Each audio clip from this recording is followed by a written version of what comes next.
So you've been involved in a motor vehicle accident that wasn't your fault. The individual was cooperative at the scene, but for whatever reason you catch wind later that they're actually now disputing liability. This perplexes you. They were cooperative, they're clearly at fault, you know you're not at fault, but why are they disputing liability? What changed? What changed in the equation?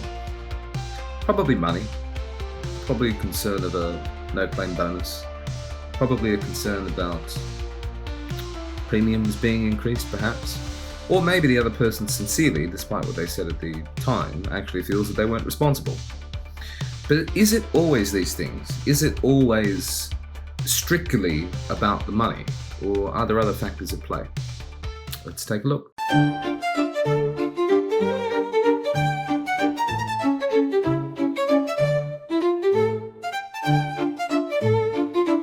Being involved in a motor vehicle accident is something that probably won't happen to you a lot throughout your life, and I hope, hand on heart, that it doesn't actually happen to you ever at all. If it does and it's disputed, it's quite easy to think that it's the devil and the angel on the shoulder and it's the person lying or being overtly deceptive. That can be true, but it's not always true. And it's I wouldn't say a helpful thing to consider, but I guess something can make you feel more aware of the dispute if you get into the psychology of what's actually happening with the other person under the hood, in the mind, as they say, from a psychological point of view. So, for example, if you're involved in a motor vehicle accident with, I don't know, let's just say a truck, yes? You're driving along in the left-hand lane and the truck, for whatever reason, has decided to merge across. You're in the blind spot and cooperative at the scene. Later on, you find out they're disputing. You might think, what's this guy on about? Is he lying or whatever? For whatever reason, it might seem as if he feels that he is at fault, but it could be that when he's discussing the matter with his boss or discussing the matter with the insurer for a $10,000 excess, he has human motivation come into play. Now he's thinking about his wife, he's thinking about his kids, he's thinking about his mortgage, and suddenly the implications of this determination might actually have more weighting on his shoulders than it does on the actual accident itself. And a dispute might arise based out of a discrepancy in versions or some sort of technicality that might come into play. Taxi driver bumps into your car, gives you the details, pays the excess for the insurance to the owner of the vehicle. The owner of the vehicle, though, doesn't want to go through insurance. The owner of the vehicle wants to settle it privately so they don't lodge. Then maybe they start disputing. Motivation for that is strictly financial, but it's got nothing to do with the accident. It's got everything to do with how it affects the premiums on the car and what that means for annual turnover so far as the taxi owner and the operator is driving. Interesting, yes? Maybe you're involved in a motor vehicle accident with a lovely little bubbly 20-year-old in a Hyundai Getz or something like that. Very cooperative at the scene, and she gets home. She thought she was going to be able to make the claim, but it turns out the policy's in her dad's name. Daddy's daughter does not want to be in trouble, so maybe for some sort of family reasons, some sort of emotional reasons, maybe the accident is articulated slightly differently to the way that it actually unfolded. Can be the case. Also, maybe the other person genuinely doesn't feel they're at fault. Maybe the lodgement version that they give to their insurance company is what they genuinely, in their mind, believe what happened.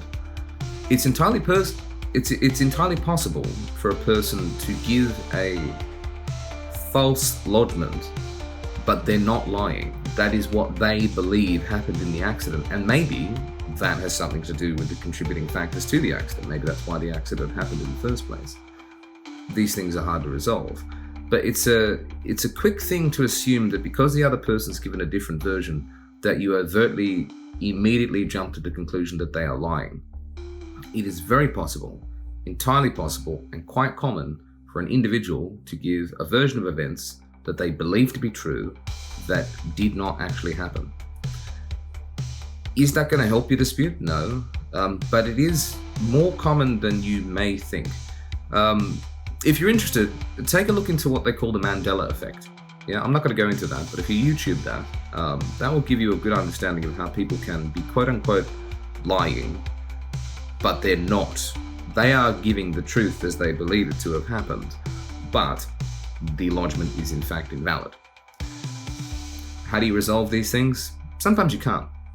But I find it's somewhat of a, I'm not going to say it's a comforting factor, particularly if you're not going to get your not-at-fault rental vehicle because of a dispute, or maybe an excess can't be waived because of a dispute. But whilst frustrating, it is interesting or comforting to understand that the dispute might not actually be for factors that are overt. They could actually be for psychological factors and factors of human behavior that are going on in the other party's mind that are actually resulting in the dispute. And then again, sometimes people are just difficult. Sometimes you might even find people are just indignant. It's a minor incident and then insurance companies start calling them and not-at-fault rental companies start calling them, and they feel like they're on the attack as if they've been a bad person or done something, extremely bad. Realistically, it's just a motor vehicle accident. Yes, it's an accident. Yes, that's what we call it. This is why they're not police investigations and police matters. They're accidents. They're civil matters.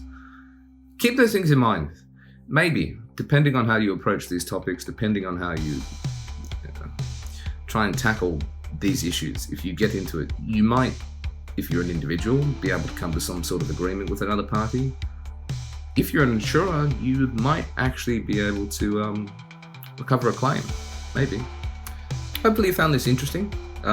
May not have helped, but hopefully it can.